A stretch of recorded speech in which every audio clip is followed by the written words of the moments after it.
The Nuns Church just outside the main site at Clonmacnoise is a fantastic example of early Romanesque Irish architecture from about around the 12th century. But it's also a fantastic place to have a conversation about early Christianity and pre-Christianity in Ireland. So we've just been to Clonmacnoise, an amazing place, and we're at a little church just outside the main site. And one of the main things we're looking at is the fact that there's such an amazing time period between the Christian period and before that, which I think's, Thomas, that's one of your favourite subjects, really. Yeah, I wrote a book called The Druid Code, and a good section of that book was this fascinating rollover period between Christianity and paganism. And according to the history books I learned in school, and the standard historical model is that there was basically nothing in Ireland other than very old megaliths, and then suddenly, when the Christians arrived, they started building these incredible structures like that. Now, one of the great tragedies of history is Ireland's relationship with Rome has never been fully recorded. The Romans definitely left a huge mark in Ireland. You can see it in the architecture. Roman architecture is all over this period of Ireland known as the Dark Ages. But the Romans never invaded. And the assumption always has been that the Romans really invaded with Christianity, the alleged story of St. Patrick and so on.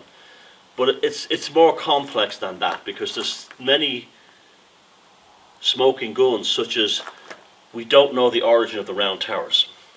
But we do know they're made with Roman mortar. Roman mortar is made with a mixture of ox blood, which is a plasticizer to make it sticky, soil from the ground, and quicklime. And that's what the early Irish buildings are made from. And it seems to be that Irish people went to Roman Britain and Roman France and found out these mortar techniques and started building buildings in the Roman style, like a fashionable thing. And you have this amazing crossover of Celtic pagan and Roman Christianity, but also pre-Roman paganism too. And this little church here is so typical of that.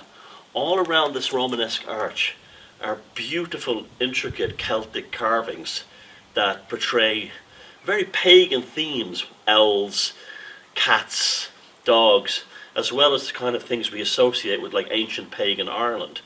And this transitional period, there's not really a lot that makes it convincing in the story. Yeah. We saw St. Kieran at the main Clonmacnoise area. His story is so strange. He was the son of royalty at the Celtic kingdom of Cruachan, Rathcrogan in Connacht. He comes over with a cow. This is all very pagan, the Indo-European sacred cow thing, which he was slaughtered eventually, and the Book of Dun Cow was written on his hide, which still exists to this day. And so his life was more like that of a druid than it was of a priest.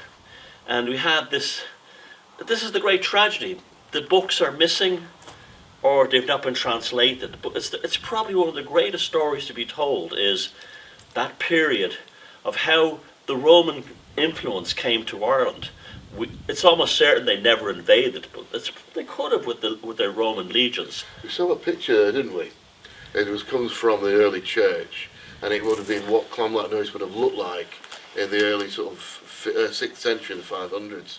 And there was pictures of a few buildings all made of wattle and dome, and then there's only one stone structure, and that was the tower. Yeah. So it does make you think. I mean, why would they make the tower out of stone, and then all the other buildings out of wattle and dome? Yeah. That fixes the time period from before, surely. Yeah, there's no record of any round tower being built, and they also make no sense. Now, a lot of them are on monastic sites, but some of them aren't. But I think this is the classic thing here. Think of the sudden incorporation of Roman architecture in Ireland about 400 AD, 500 AD, as a fashionable trend that came from Roman Europe, particularly Roman Britain, and then they added their own Celtic touch to it. as you can see on these things here. And that, to me, is a period of history that is full of missing parts, because I believe it tells a far deeper story than just a straightforward, let's all become Christians. Yeah, absolutely. And these it was places, like a melding more than a straightforward change. Yes, and it lasted for hundreds of years. It wasn't like that. Yeah, I think that early, what they call it, the Celtic Christian Church, Yeah. there would have been a melding of the ancient sort of pagan ideas with the new Christian thoughts that was coming in, and that would have been good. That would have been a wonderful mixture. The Chaldees and groups like that. Yeah.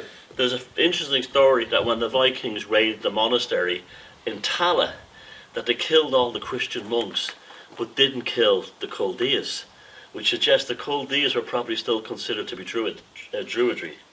There was one of the early saints, I can't remember which one it is now, but he was quoted as saying, Jesus is my druid.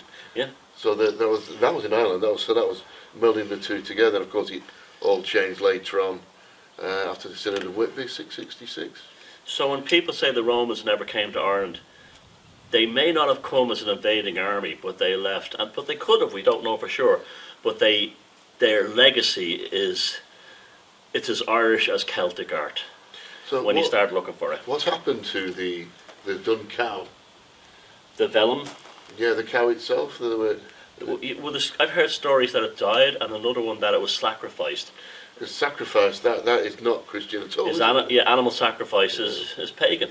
Mm-hmm. So there we go. The mystery continues. Clonmacnoise. Yep.